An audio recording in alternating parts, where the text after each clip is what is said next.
ஜோதிட நண்பர்கள் அனைவருக்கும் வணக்கம்.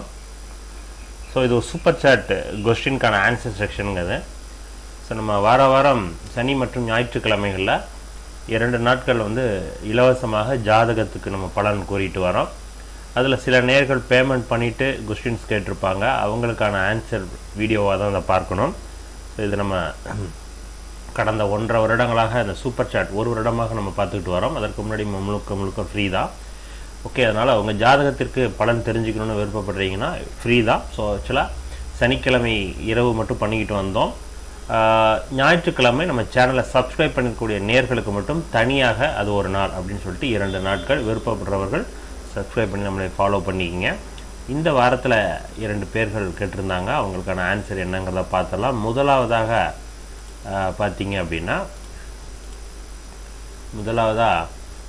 நந்தகுமார் சுவாமியப்பன் அவர் கேட்டிருந்தார். பிரீத்தி அப்படின்னு சொல்லிட்டு 11/2/1997 ஈவினிங் 5:48 PM கரூர்லேருந்து திருமணம் மற்றும் திருமண வாழ்க்கை எப்படி இருக்கும் அப்படின்ட்டு மற்றும் வாழ்க்கை துணை பற்றி கேட்டிருக்காரு. ஸோ அதற்கான ஜாதகம் என்ன அப்படின்னா, ஸோ இதான் ஜாதகம். 11/2/1997 5:48 PM கரூர். ஜாதகம் கடக லக்னம் அண்டு மீன ராசி, ரேவதி நட்சத்திரம், 2வது பாதம். இப்போ நடந்துட்டுருக்கிற தசை சுக்கர தசை தான் போயிட்டுருக்குது. ஸோ சுக்கர தசையில் குரு புத்தி இந்த டிசம்பரோட முடியுது. இதுக்கு அடுத்ததாக சனி புத்தி ரன் ஆகுது. ஸோ சனி புத்தியில் மேரேஜ், ஏன்னா குருவும் சனியும் பரிவர்த்தனை நிற்கிறாங்க. குருவும் சனியும் பரிவர்த்தனை தான். ஆனால் சனி இப்போதைக்கு திருமணத்தை தரமாட்டார். இன்றைய காலகட்டம் குரு புத்திலையும் சரி சனி புத்திலையும் சரி. ஆனால் சனி புத்தி காலகட்டங்கள் 2029 வரைக்கும் சனி புத்தி தான். நான் சொல்கிறது 27 எண்டு 28 இந்த காலகட்டம் தான் உங்களுக்கு திருமணம். ஸோ அதனால் இந்த சனி புத்தியில் ஷோராக திருமணத்தை முடிக்கும். 2027 எண்டு 28 இந்த காலகட்டங்கள். ஸோ இந்த காலகட்டம் தான் திருமணம். ஜாதகத்தின் 7ஆம் இடத்தில் 7வது பாவகாதிபதி சனி, பாக்யாதிபதி 9வது பாவகாதிபதி குருவோடு பரிவர்த்தனையாகிறார். இது ஒரு நல்ல பரிவர்த்தனைன்னு சொல்லலாம். ஸோ 7வது பாவகாதிபதிக்கு சனி செவ்வாய் காம்பினேஷன். சனி 7வது பாவகாதிபதி, அதற்கு செவ்வாயினுடைய தொடர்பு, ராகுனுடைய தொடர்பு, இதெல்லாம் சொல்லலாம். லக்னாதிபதி சந்திரன் 9ஆம் இடத்துல உட்கார்ந்து நிற்கிது. இந்த இடத்துல லக்னாதிபதி சந்திரனும் 7வது பாவகாதிபதி சனியும் சேர்ந்து 9ஆம் இடத்துல உட்கார்ந்துருக்குது. இது மாதிரி பாவ கிரகங்கள், எதிர்த்தன்மை கொண்ட கிரகங்கள், லக்னாதிபதியோ 7வது பாவகாதிபதியோ அப்படி நல்லா கடுமையான எதிர்த்தன்மை கொண்ட கிரகங்களாக வந்து அது ரெண்டும் ஒன்றா உட்காந்துருந்துச்சுன்னா அவங்களுக்குள்ள என்ன ஆகும், என்னதான் சண்டை சச்சரவு வந்தாலும் விட்டு கொடுக்காத ஒரு மனப்பான்மையில் இருப்பாங்க அப்படின்னு சொல்லலாம். இந்த இடத்துல பாக்யஸ்தானத்தில் உட்காந்துருக்குறாங்க அப்படின்னா நல்ல விதமாக குடும்ப வாழ்க்கை போகும். அதனால் சண்டை சச்சரவே வராது அப்படிங்கிறது கிடையாது. நிறைய மனஸ்தாபங்கள், மன முரண்பாடுகள்லாம் வரும். ஆனால் விட்டு கொடுக்க மாட்டாங்க அப்படிங்கிறது தான் என்னுடைய ஆன்சர். ஏன்னா பாக்யஸ்தானத்தில் ஒரு கிரகம் உட்காந்துருக்குன்னா அவ்வளோ சீக்கிரத்தில் உங்களை விட்டு கொடுக்காது. சரியா? ஓரளவுக்கு ஒரு கான்ட்ரவர்சியான சனி செவ்வாய் காம்பினேஷனுக்கு இந்த பிரச்சனைகளை கொடுக்கும். ஒரு முரண்பாடான வாக்குவாதங்கள் இதெல்லாம் கொடுக்கும். ஆனால் அது கணவன் மனைவி பிரிவு அப்படிங்கிற கேட்டகரிக்கு போகாது. இப்படிப்பட்ட ஒரு வரன் தான் அமையும். வேறு வழியில் என்ன தான் நீங்கள் தேடி எடுத்தாலும் இப்படி தான் வரன் அமையும். 7ஆம் இடத்தில் குரு சுக்கிரன் புதன். ஸோ இந்த அமைப்பு உட்காந்துருக்கிறது நல்ல ஒரு வரன் வந்தாகணுங்கிற அமைப்பை காட்டுது. நல்ல வரன் வருதுங்கிறதுக்காக அவங்க சண்டை போட மாட்டாங்க, அவங்களுக்கோட முரண்பாடான கருத்துக்கள் வராது அப்படிங்கிறது அர்த்தம் கிடையாது. இந்த சனி செவ்வாய் ராகு இந்த காம்பினேஷனில் சந்திரன் சேர்ந்து உட்காந்துருக்குது. அப்படிங்கும்பொழுது கண்டிப்பாக இஷ்யூ கொடுக்கும். ஆனால் அது பெரிய லெவலில் போகாது அப்படிங்கிறது தான் இதனுடைய ஆன்சர். எப்போ நடக்கும்? இந்த சுக்கிரதசையில் சனி புத்தி. அந்த சனி புத்தி இந்த டிசம்பர்லேருந்து ஸ்டார்ட் ஆகுது.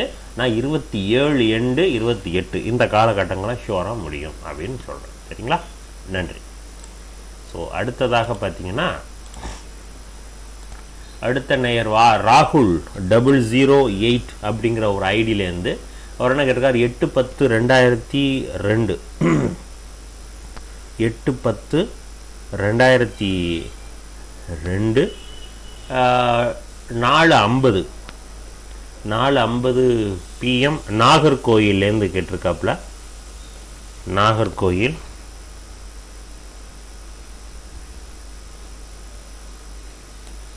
ஸோ ஃபாரின் இருக்கேன். சரி, ஃபாரின் இருக்கிறேன். ஃபாரின் லைஃப் எப்படி இருக்கும், அடுத்தது மேரேஜ் லைஃப் எப்படி இருக்கும், ஒய்ஃப் எப்படி அப்படிங்கிற மாதிரி கேள்வாங்க. தயவுசெய்து ஒரு 2 கேள்வி மட்டும் கேளுங்க. ஒரு ஜாதகத்தை டீட்டெயிலாக ஃபுல்லாக வேணும்னு கேட்காதீங்க. 100 ரூபீஸ்க்கு அது வராது. அது நீங்கள் எத்தனை தடவை சொல்லிட்டேன். ஃபாரின் லைஃப் எப்படி இருக்கும், மேரேஜ் எப்போங்கிறத மாற்றி சொல்லலாம், ஜாதகம் சொல்லலாம். கும்ப லக்னம், சரி ஜாதகத்தை எடுத்துடலாமா? 8/10/2002 4:50 PM நாகர்கோயில். எஸ், இதுதான் உங்களுடைய ஜாதகம் சார். பாருங்கள், கும்ப லக்னம் அண்டு துலாம் ராசி, சுவாதி நட்சத்திரம் 4ஆம் பாதம். இப்போ நடந்துட்டுருக்கிற தசை சனி தசை போயிட்டுருக்குது. ஸோ சனி தசையில் புதன் முடிந்து கேதுவோட புத்தி இப்போ ரன் ஆகிட்டு இருக்குது அடுத்த வருடம் மார்ச் மாதம் வரைக்கும். ஸோ அதற்கு அடுத்ததாக வரக்கூடிய தசை புத்தி சுக்கர புத்தி. ஸோ அதனால் சனி தசையில் சுக்கர புத்தி அப்படின்னு எடுத்துக்கலாம். சனி தசையில் சுக்கர புத்தி,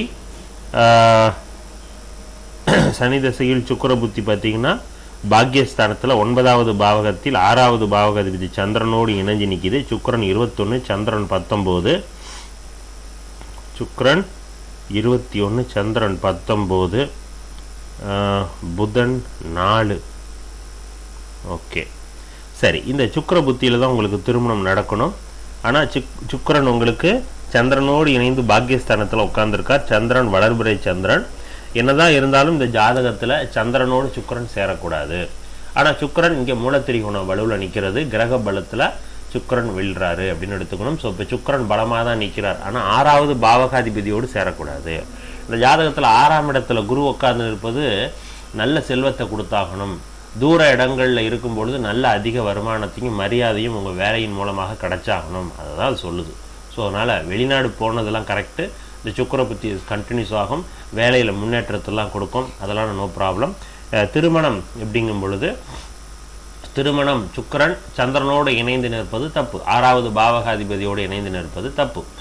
மோஸ்ட்லி உங்களுக்கு பிடித்த மாதிரியான வரணும் அப்படிங்கிற இப்போ தான் காட்டுது. ஸோ இது மோஸ்ட்லி லவ் மேரேஜுக்கான சான்சஸை காட்டுது. சுக்கரன் ஒரு ஜாதகத்தில் பலமாக இருந்து அது தொடர்பான தசாபுத்தி வந்துச்சுன்னா அவர்களுடைய எதிர்பாலினத்தினுடைய தொடர்பு, அன்புக்கு பாத்திரமாகிறது, அவங்களுக்கு பிடித்த மாதிரி நடந்து கொள்வது, நட்பு பாராட்டுதல், இது போன்ற அமைப்புகள்லாம் கொடுக்கும். இந்த சுக்கர புத்தி அதெல்லாம் செய்யும். ஸோ அதனால் இந்த சுக்கர புத்தி லாங் பீரியட் போதில்ல. ஸோ அதனால தான் லவ் மேரேஜுங்கிறதுக்கான சான்சஸ் கொடுக்குது. ஸோ ஜாதகத்தின் 7வது பாவகாதிபதி 8ஆம் இடத்தில் மோஸ்ட்லி வெளிநாடு, வெளி மாநிலம், இது போன்ற அமைப்புகள்லேருந்து வரணும் வந்தாகணுங்கிற அமைப்பை காட்டு. சரிங்களா? ஸோ நீங்கள் கேட்டதுக்கான ஆன்சர், வெளிநாட்டு ஜாப் நல்லபடியாக போகும். திருமணத்திற்கான காலகட்டம் சுக்கர புத்தி தான். வரன் வெளியிலேருந்து தான் வந்தாகணும். ஆனால் இணக்கம் ரொம்ப சிறப்பாக இருக்குமா? இருக்காது. 6வது பாவகாதிபதியோடு சேர்ந்து நிற்கிது, 7வது பாவகாதி 8ஆம் இடத்துல உட்காந்து நிற்கிது. அதில் கொஞ்சம் கவனமாக இருந்துக்கணும். ஓகே ரைட், நன்றி. ஸோ இவர்கள் தான் மற்றவர்கள். நான் ஏற்கனவே சொல்லியிருக்கிறேன், ஸ்க்ரோலிங்லேயும் போட்டுக்கிட்டு இருக்கிறேன். So super chat minimum 100 rupees 100 ரூபீஸ்னு அதற்கு கீழே போட்டுட்டு யாரும் சொல்ல மாட்டாங்க. சரிங்களா? ஒரு சான்ஸுமா கிளிக் பண்ணி பார்ப்போமே, போட்டு பார்ப்போமே அப்படிங்கிற மாதிரி போடுறீங்க. அதே நேரத்தில் தனியாக எனக்கு பேமெண்ட் பண்ணிவிட்டு நான் போட்டேனே சார் அப்படின்னு சொல்கிறீங்க. ஸோ எங்களோட ஆங்கிள்லேருந்தும் கொஞ்சம் நின்று யோசிச்சு பார்க்கணும். சரிங்களா? யாரும் ஆன்லைனில் 100 ரூபீஸ்க்கு பார்க்க மாட்டாங்க. 100 ரூபீஸ் பார்க்குறதா இருந்தால் நான் இந்த மாதிரி யூடியூப் சேனல் இப்படி பண்ணணும்னு அவசியமே இல்லை, வாட்ஸ்அப்லேயே நான் பண்ணிட்டு போயிடுவேன். ஓகேங்களா? ஸோ அதனால் அதையும் கொஞ்சம் புரிஞ்சுக்கணும். இன்றைய காலகட்டத்தில் பேசிக்காக சொல்கிறதா, எல்லாத்துட்டையும் சொல்கிறதா, எல்லாத்துக்கும் தெரிஞ்சுக்கிட்டும் இப்படி பண்ணுறாங்க. ஸோ அதனால தான் நான் மினிமமாக 100 ரூபீஸ்ன்னு போட்டிருக்கிறேன். ஓகேங்களா? காசு வாங்கிட்டு சில நேரத்தில் சொல்லாமல் போகிறதுங்கிறது கில்ட்டினஸ் இருக்குது. அதுக்காக தான் நான் மென்ஷன் பண்ணிடுறேன். முன்னாடிலாம் 10 ரூபா 20 ரூபா போட்டாலே உங்களுக்கு ஆன்சர் பண்ணிக்கிட்டு இருந்தேன். அப்புறம் ஒரு ஸ்டேஜில் இதுவே வாடிக்கையாக போயிடுமேங்கிறதுக்காக தான் நான் ஒரு மார்ஜின் வச்சுக்கிட்டேன் 100 ரூபீஸ்னு. ஸோ அதை புரிஞ்சுக்கிங்க. அது கீழே போடாதீங்கன்னு சொல்கிறேன். போட்டுட்டு ஆன்சர் எதிர்பார்க்காதீங்க, அப்புறம் என்ன ப்ளேம் பண்ணாதீங்க. ஓகே சரி ரைட். ஸோ இவர்கள் தான் இந்த வாரத்தில் கேள்வி கேட்கப்பட்ட நபர்கள். ஸோ வாரம் நம்ம பண்ணிட்டு வரோம். பார்க்கக்கூடிய நேர்கள் உங்களுக்கும் ஜாதகம் பார்க்கணும்னு விருப்பப்பட்டீங்கன்னா இலவசமாக வாங்க. சனிக்கிழமை மற்றும் ஞாயிற்றுக்கிழமைகளில் நம்மளை ஃபாலோ பண்ணிக்கங்க. அந்த அப்டேஷன் வரும், எந்த கிழமை என்ன டைமிங் அப்படின்ட்டு. மோஸ்ட்லி இரவு 7 மணிக்கு இருக்கும் சனிக்கிழமை. ஞாயிற்றுக்கிழமை காலைல 11 மணி இருக்கும். ஏதாவது ப்ரோக்ராம் சேஞ்சஸ் ஆச்சுன்னா இரவு காலையில் ஏதாவது சேஞ்சஸ் இருக்கும் டைமிங் மட்டும். ஸோ அதை மட்டும் ஃபாலோ பண்ணிங்க. இன்னொரு வீடியோவில் சந்திக்கலாம். நன்றி, வணக்கம்.